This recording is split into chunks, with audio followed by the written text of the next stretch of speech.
বন্ধুরা, আজকে আমি দেখাবো 12 মাসা যে লেবু আছে সেই লেবু গাছের পরিচর্যা আপনারা কিভাবে করবেন। আমার এই গাছটা দেখুন, এই গাছে কিন্তু পুরনো অনেকগুলো লেবু আছে এবং এই সময় কিন্তু এই গাছে প্রচুর ফুলও চলে এসছে। তো আপনাদের যাদের এই 12 মাসের লেবু গাছ আছে বা যাদের এককালীন এক সিজনেরই লেবু গাছ আছে, যখন এই গাছে প্রচুর ফুল আসবে তখন কিন্তু এই গাছে বিশেষ পরিচর্যা দরকার। এই সময় কিন্তু একটা মিশ্র খাবার অবশ্যই এই গাছে দেওয়া দরকার, তা নাহলে কিন্তু এই ফুলগুলোকে আমরা ফলে কনভার্ট করতে পারবো না। আর যখন আপনাদের গাছে ফুল না আসে এবং যদি ফুল আসে তার পরিমাণ যদি কম হয় অথবা যদি সেই ফুল ফলে কনভার্ট না হয়ে ঝরে যায়, তাহলে কিন্তু এই পরিচর্যার টিপস আপনাদেরকে অবশ্যই ফলো করতে হবে। এই সময় কিন্তু লেবু গাছের এক্সট্রিম পরিচর্যা দরকার, কারণ এই সময় এই গাছের জল, খাবার, সূর্যালোক এবং পরিচর্যাটা ভীষণ দরকার। তা না হলে কিন্তু আমরা আশানুরূপ এই গাছ থেকে ফল পাবো না। তো প্রথমে আমাদের যে জিনিসটার উপর নজর রাখতে হবে যে এই গাছে কিন্তু আমাদের পর্যাপ্ত সূর্যের আলো দিতে হবে, অর্থাৎ এই গাছ যেন সারাদিন রোদ পায় এরকম জায়গায় কিন্তু রাখবো। কারণ সারাদিন সূর্যালোক পেলে এই গাছ কিন্তু খাবার তৈরি করতে পারবে, আর খাবার তৈরি করতে পারলে কিন্তু এই গাছের ফুল ফলে কনভার্ট হয়ে যাবে।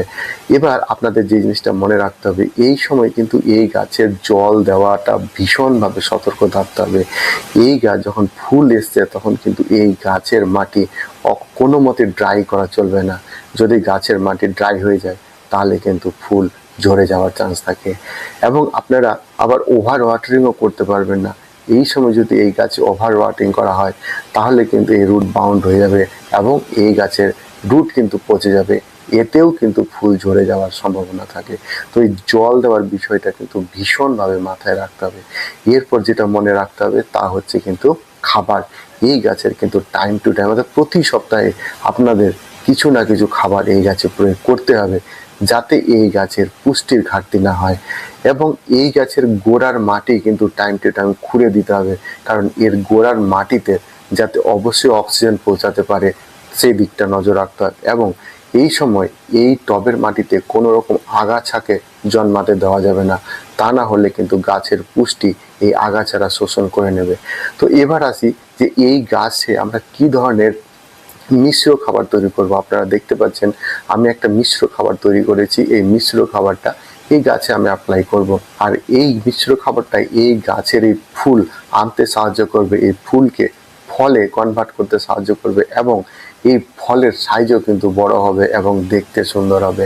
তো চলুন আমরা এই মিশ্র খাবারটা কিভাবে তৈরি করলাম সেটা আগে দেখে নিই। প্রথমে আপনারা আমার এই একটা বাটি দেখতে পাচ্ছেন, এই বাটিতে আমি নিয়ে নিয়েছি কিছুটা নিম খোল। এই নিম খোল কিন্তু এখন গাছে দেওয়া ভীষণভাবে জরুরি এবং এর পাশাপাশি নিয়ে নিয়েছি একটা স্লো রিলিজ ফার্টিলাইজার, সেটা হচ্ছে হাড় গুঁড়ো। এই গাছে প্রয়োজনীয় পুষ্টি দিতে কিন্তু সাহায্য করবে। এবং আর একটা বাটি এই যে আপনারা দেখতে পাচ্ছেন, এই আরেকটা বাটিতে আমি নিয়ে নিয়েছি এপসাম সল্ট। এই গাছে কিন্তু এখন এপসাম সল্ট অবশ্যই ব্যবহার করব আমরা। এর সঙ্গে আমি কিছুটা নিয়ে নিয়েছি ফাঙ্গিসাইড। এই ফাঙ্গিসাইড এখন গাছে অবশ্যই আমরা অ্যাপ্লাই করব, কারণ ফাঙ্গাসে আক্রমণ হলেই কিন্তু লেবুর ফুল ঝরে যাবে এবং তা ফলে কনভার্ট হবে না।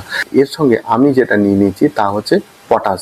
এই পটাশিয়াম এটা কিন্তু এখন এই গাছের জন্য খুব ইম্পর্ট্যান্ট, কারণ এই গাছে এখন ফুল আসছে। তো ফুলের সংখ্যা এবং সেই ফুল ফলে কনভার্ট করার জন্য এই পটাশিয়ামের গুরুত্ব কিন্তু অপরিসীম। এইগুলোকে এবার আমরা কি করব, ভালো করে মিশিয়ে নেব।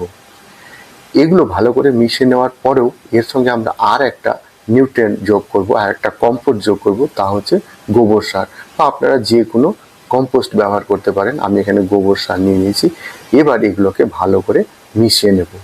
এবার এটা আমি কিভাবে গাছে ব্যবহার করছি সেটা চলুন একবার দেখে নিই।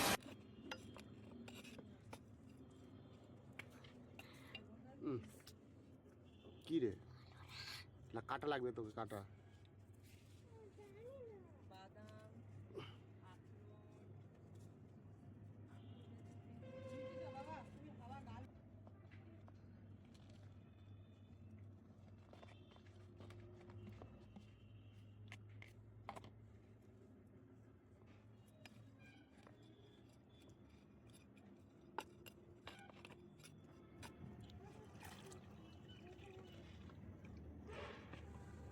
তো আপনারা দেখলেন কিভাবে আমি এই মিশ্র খাবারটা ব্যবহার করলাম। এটা কিন্তু 20 দিন পর আবার একবার এই গাছে অ্যাপ্লাই করবেন এবং এর মাঝখানে আপনাদের খোল পচা জল এবং কম্পোস্ট সার আপনাদের 7 দিন অন্তর অন্তর ব্যবহার করতে হবে এবং এর পাশাপাশি সপ্তাহে একবার ফাঙ্গিসাইড দিয়ে স্প্রে করতে হবে এবং এপসাম সল্ট স্প্রে আপনারা অবশ্যই গাছে করবেন।